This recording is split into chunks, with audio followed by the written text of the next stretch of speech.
Well, good morning. Welcome to SD BBC News. It's great to have you with us today when there are now officially...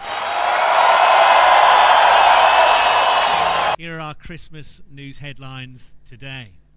Police are still looking for a turkey who ate 20 selection boxes and 10 Christmas puddings in one morning. Sadly, it's been difficult to charge him because he gobbled up all the evidence. In Italy, scientists have discovered an exciting new breed of donkey with only 3 legs. It's called a wonky. In Bethlehem, a camel has been causing problems running away because his owner didn't buy him an advent calendar and he is refusing to come home.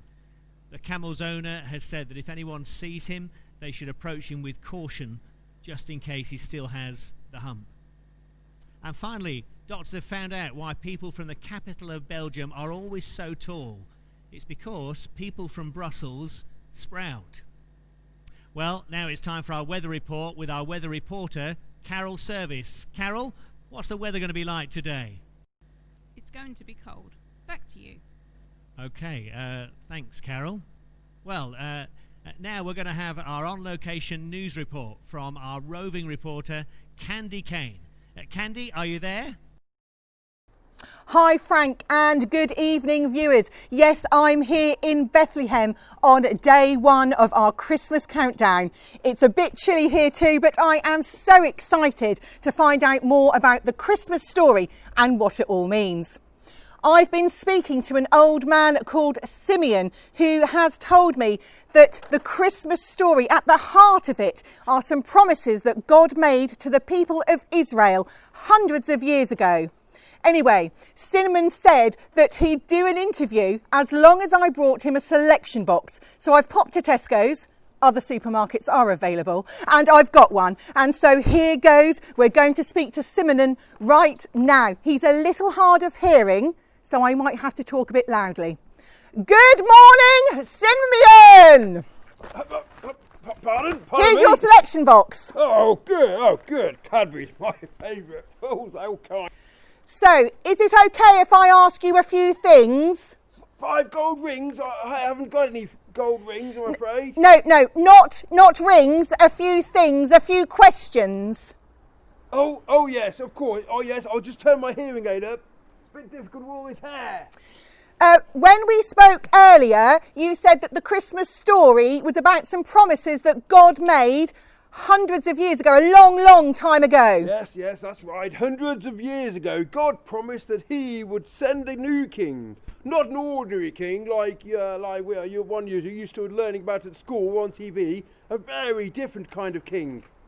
What do you mean? What kind of king? Why would he be different? In what way would he be different? Well, God said that the king he was going to send wouldn't be a king who'd live away from us in a palace. He'd be a king. This new king would come to be with us, here to be one of us, to be a person like you and me, and live alongside us. And God said that this new king wouldn't be a king for a little time, for just 30, 40 or 70 years. He would reign over forever and ever and ever. That he would be God's forever king. Anything else?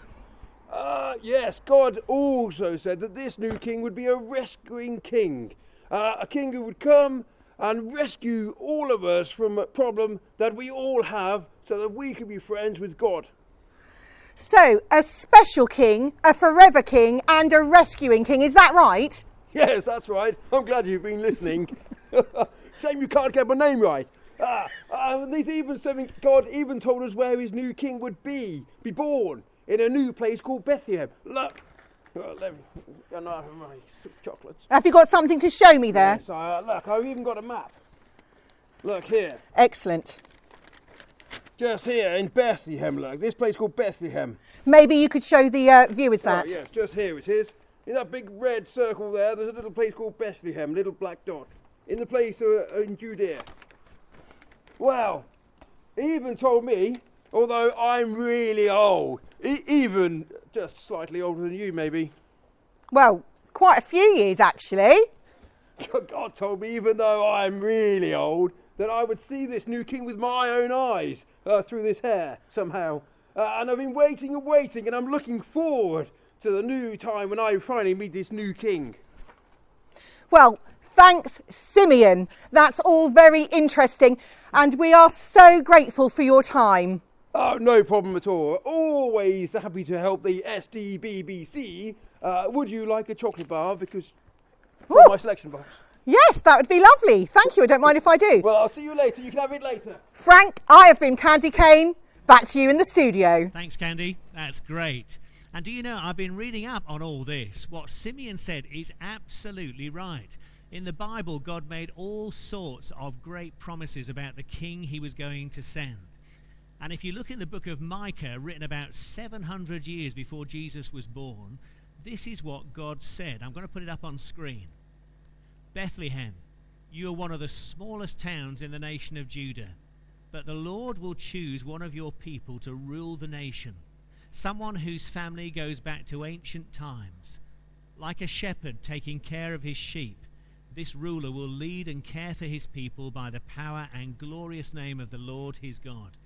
His people will live securely, and the whole earth will know his true greatness, because he will bring peace.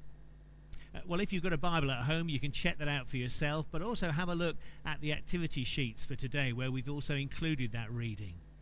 And you'll be able to find out more about what Simeon said about God's special king, who would be a forever king and also a rescuing king. Well, that's all we've got time for today. Thanks for joining us, and we hope that you'll tune in again in 2 days' time for the next part of our Christmas countdown.